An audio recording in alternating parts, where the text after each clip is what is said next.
नमस्कार, मी शिल्पा स्वागत करते तुमचं सर्वांचं माझ्या यूट्यूब चॅनलमध्ये। आपल्या किचनमध्ये सर्वात जास्त वापरत येणारी जी काही वस्तू आहे ती म्हणजे मिक्सर।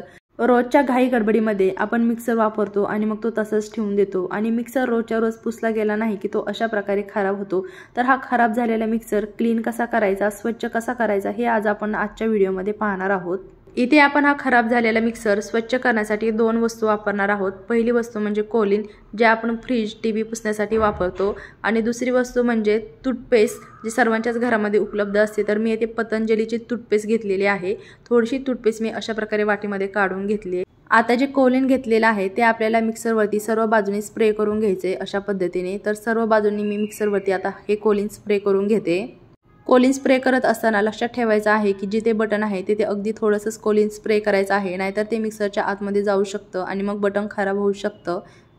इथे तुम्ही बघू शकता मी कोलिन सर्व साइडने स्प्रे करून घेतलेला आहे। आता हे 5 मिनिटे असंच ठेवायचं आहे। साधारण 5 ते 7 मिनिटे झालेले आहेत। आता अशा प्रकारचा वापरात नसलेला ब्रश घ्यायचा आहे आणि ब्रशच्या सहाय्याने आपल्याला मिक्सरवरती पडलेले सर्व डाग घासून काढायचे आहेत अशा प्रकारे।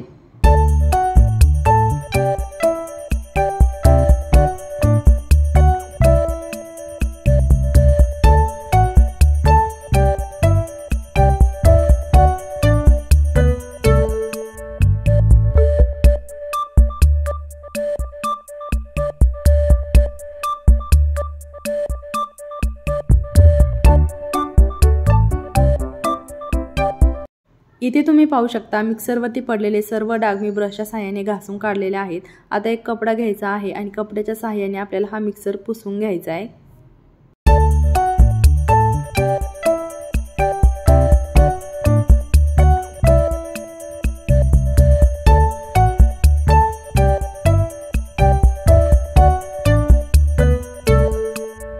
मिक्सरवरती जर अजून काही डाग शिल्लक असतील तर कापडावरती कोलिन अशा प्रकारे स्प्रे करून घ्यायचा आहे आणि पुन्हा एकदा मिक्सरवरील जे काही राहिलेले डाग आहेत ते अशा प्रकारे आपल्याला पुसून काढायचे आहेत। मिक्सरची ही जी वायर आहे ही देखील आपण कोलिनच्या सहाय्याने क्लीन करून घेणार आहोत। कापडावरती थोडंसं कोलिन स्प्रे करून घ्यायचे आणि ही जी वायर आहे ही देखील अशा पद्धतीने क्लीन करून घ्यायची आहे। कोणतीही इलेक्ट्रॉनिक वस्तू स्वच्छ करण्यासाठी पाण्याने कधीच धुवून काढायची नाही। हवं तर तुम्ही ओल्या कपड्याने कोणतीही इलेक्ट्रॉनिक वस्तू पुसून घेऊ शकता। तर इथे मी जी टूथपेस्ट घेतली होती त्याच्यामध्ये थोडंसं पाणी टाकून घ्यायचं आहे आणि ही टूथपेस्ट आपल्याला पाण्यामध्ये छान मिक्स करून घ्यायची आहे। तर आता ही टूथपेस्ट मी पाण्यामध्ये छान मिक्स करून घेतलेली आहे। आता एक कपडा घ्यायचा आहे आणि ह्या मिक्स केलेल्या टूथपेस्टच्या पाण्यामध्ये हा कपडा बुडवून घ्यायचा आहे आणि पिळून घ्यायचा आहे आणि मग आपल्याला हा मिक्सर या कपड्याने पुसून घ्यायचा आहे अशा प्रकारे। मिक्सरला राहिलेले उरले सुरले जे काही डाग आहेत ते सर्व डाग या टूथपेस्टच्या पाण्याने क्लीन होतात। तुम्ही इथे बघू शकता आपला जो मिक्सर आहे तो पहिल्यापेक्षा खूप जास्त क्लीन झालेला आहे, स्वच्छ झालेला आहे। सर्व बाजूने मिक्सर आता मी अशाच प्रकारे चांगला पुसून घेते। जिथे जिथे खाचा आहेत किंवा अशा प्रकारे डिझाईन असते अशा ठिकाणी खूप जास्त प्रमाणात घाण साचली जाते, तर ती घाण देखील आपल्याला अशा प्रकारे चांगली पुसून काढायची आहे।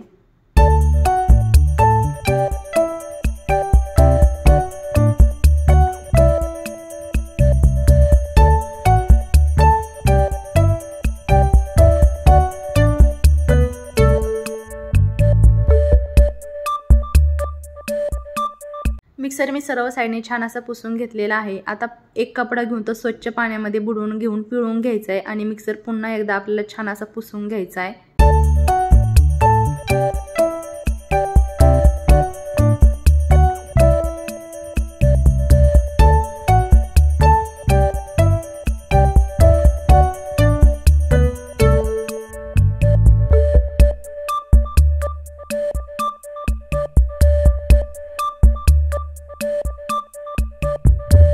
आपला मिक्सर येथे क्लीन करून झालेला आहे, स्वच्छ करून झालेला आहे। आता हा मिक्सर आपल्याला फॅन खाली 10 ते 15 मिनिटं चांगला सुकवून घ्यायचा आहे। इथे तुम्ही या दोन्ही मिक्सरमधील फरक पाहू शकता। आपण स्वच्छ करण्याआधीचा मिक्सर आणि आपण स्वच्छ क्लीन केल्यानंतरचा मिक्सर, अगदी नव्यासारखा मिक्सर आपल्या इथे झालेला आहे। तुम्ही तुमच्या घरामधील खराब झालेला मिक्सर अशा पद्धतीने नक्की स्वच्छ करून पहा। व्हिडिओ आवडला असेल तर व्हिडिओला लाईक, शेअर, तसेच चॅनलवरती जर नवीन असाल तर माझ्या चॅनलला सबस्क्राईब करायला विसरू नका। पुन्हा भेटूया अशाच एका नवीन व्हिडिओसोबत। तोपर्यंत बाय बाय।